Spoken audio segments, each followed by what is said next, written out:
Lesson 20. Concentration Reviewed.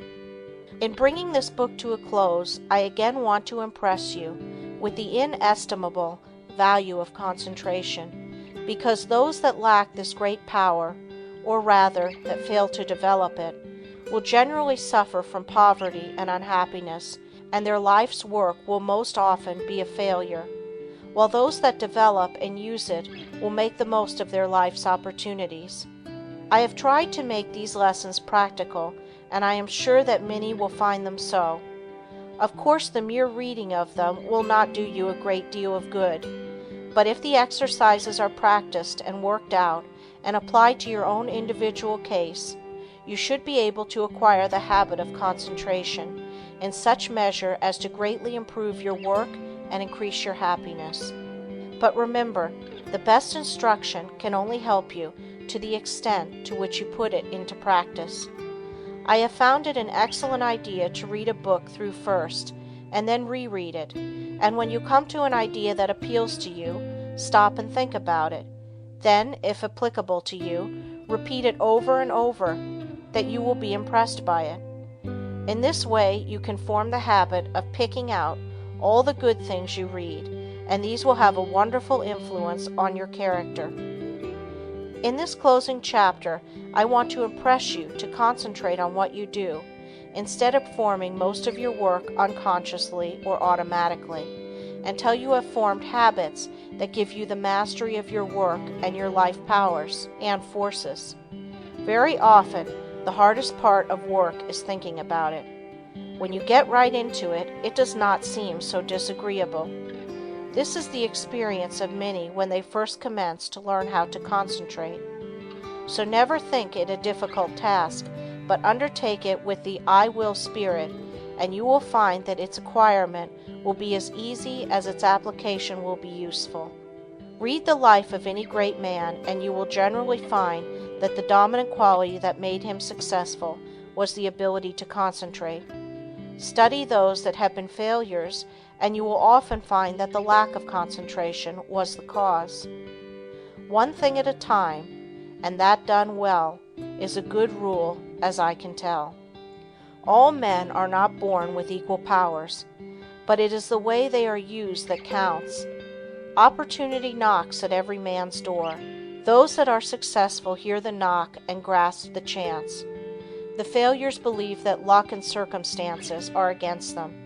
They always blame someone else instead of themselves for their lack of success. We get what is coming to us, nothing more or less. Anything within the universe is within your grasp. Just use your latent powers and it is yours. You are aided by both visible and invisible forces when you concentrate on either to do or to be.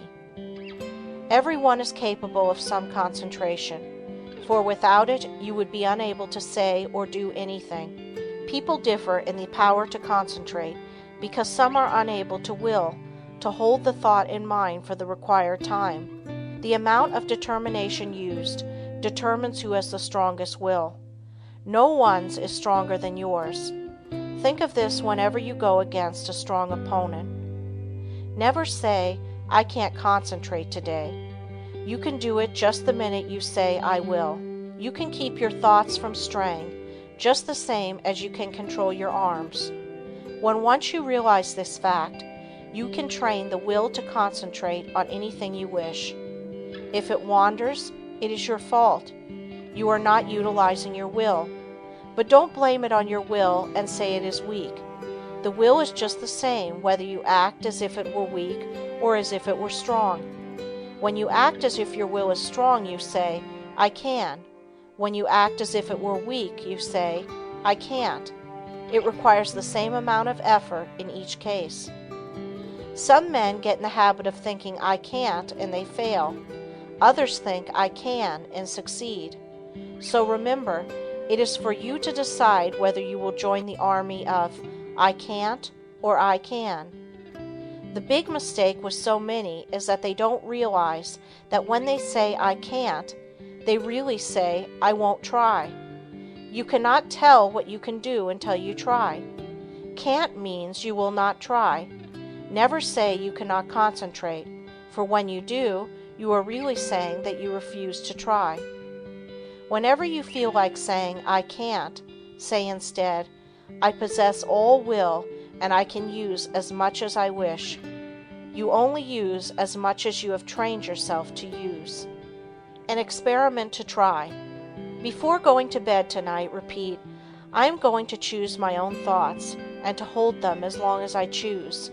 I am going to shut out all thoughts that weaken or interfere, that make me timid. My will is as strong as anyone else." While going to work the next morning, repeat this over. Keep this up for a month and you will find you will have a better opinion of yourself. These are the factors that make you a success. Hold fast to them always. Concentration is nothing but willing to do a certain thing. All foreign thoughts can be kept out by willing that they stay out. You cannot realize your possibilities until you commence to direct your mind. You then do consciously what you have before done unconsciously. In this way you note mistakes, overcome bad habits, and perfect your conduct. You have at times been in a position that required courage, and you were surprised at the amount you showed.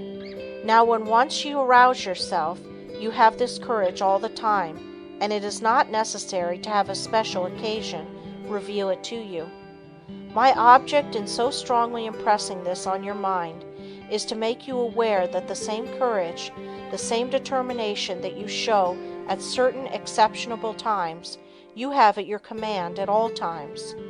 It is a part of your vast resources. Use it often and well, and working out the highest destiny of which you are capable. Final concentration instruction. You now realize that, in order to make your life worthy, useful, and happy, you must concentrate. A number of exercises and all the needed instruction has been given. It now remains for you to form the highest ideal that you can in the present and live up to that ideal and try to raise it. Don't waste your time in foolish reading. Select something that is inspiring, that you may become in rapport with those that think thoughts that are worthwhile. Their enthusiasm will inspire and enlighten you. Read slowly and concentrate on what you are reading. Let your spirit and the spirit of the author commune, and you will then sense what is between the lines, those great things which words cannot express. Pay constant attention to one and one thing only for a given time, and you will soon be able to concentrate. Hang on to that thought ceaselessly until you have attained your object. When you work, let your mind dwell steadily on your task. Think before you speak, and direct your conversation to the subject under discussion. Do not ramble. Talk slowly, steadily, and connectedly. Never form the hurry habit, but be deliberate in all you do. Assume static attributes without moving a finger or an eyelid, or any part of your body. Read books that treat of but one continuous subject. Read long articles and recall the thread of the argument. Associate yourself with people who are steady, patient, and tireless in their thought, action, and work. See how long you can sit still and think on one subject without interruption, concentrating on the higher self. Father Time keeps going on and on. Every day he rolls around means one less day for you on this planet. Most of us only try to master the external conditions of this world. We think our success and happiness depends on us doing so. These are of course important, and I don't want you to think they are not, but I want you to realize that when death comes, only those inherent and acquired qualities and conditions within the mentality, your character, conduct, and soul growth will go with you. If these are what they should be, you need not be afraid of not being successful and happy, for with these qualities you can mold external materials and conditions. Study yourself. Find your strong points and make them stronger, as well as your weak ones and strengthen them. Study yourself carefully, and you will see yourself as you really are. The secret of accomplishment is concentration, or the art of turning all your power upon just one point at a time. If you have studied yourself carefully, you should have a good line on yourself, and you should be able to make the proper interior readjustments. Remember, first, last, and always, right thinking and right living necessarily results in happiness, and it is therefore within your power to obtain happiness. Anyone that is not happy does not claim their birthright. Keep in mind that someday you are going to leave this world, and think of what you will take with you. This will assist you to concentrate on the higher forces. Now start from this minute to act according to the advice of the higher self in everything you do. If you do, its ever harmonious forces will necessarily ensure to you a successful fulfillment of all your life purposes. Whenever you feel tempted to disobey your higher promptings, hold the thought, "My higher self ensures to me the happiness of doing that which best answers my true relations to all others." You possess latent talents that, when developed and utilized, are of assistance to you and others. But if you do not properly use them, you shirk your duty, and you will be the loser and sufferer from the consequences. Others will also be worse off if you do not fulfill your obligations. When you have aroused into activity your thought powers, you will realize the wonderful value of these principles in helping you to carry out your plans. The right in the end must prevail.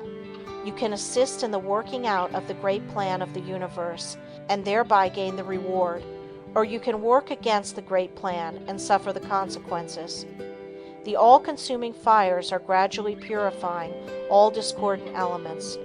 If you choose to work contrary to the law, you will burn in its crucible. So I want you to learn to concentrate intelligently on becoming in harmony with your higher self. Hold the thought, "I will live for my best. I seek wisdom, self-knowledge, happiness, and power to help others.